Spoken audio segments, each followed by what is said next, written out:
Hellcat.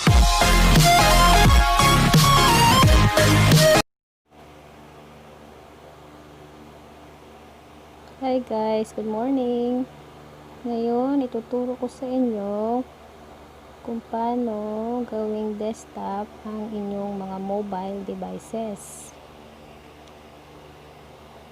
Well, ang maganda pong gamitin is of course si Chrome.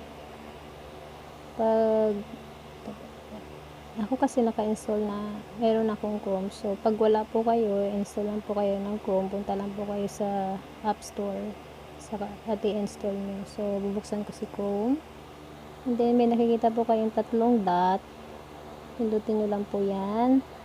And then, check nyo lang po yung desktop site. So, naka-check na po siya. And then, tapos tayo dito kay YouTube.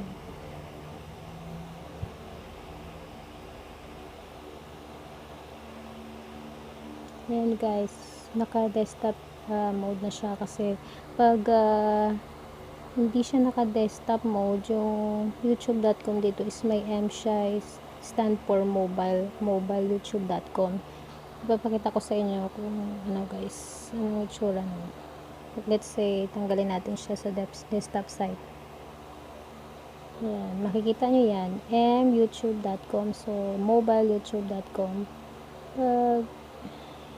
Okay, ibabalik ko siya sa desktop site.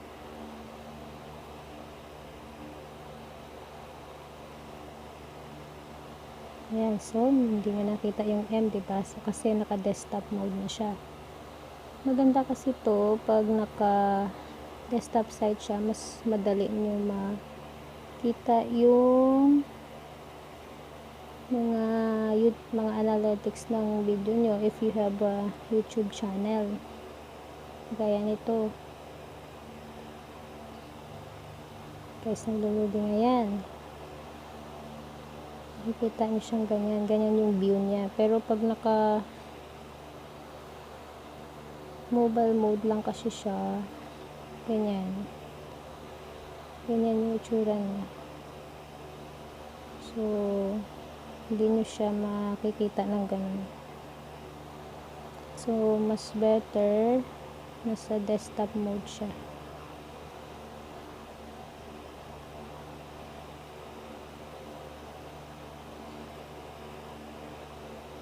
Yan, desktop site. Yan guys, ganyan lang kadali gawing desktop mode ang yung mga mobile devices. See? Parang computer na rin. Okay guys, hanggang dito na lang. Thank you so much. See you next time.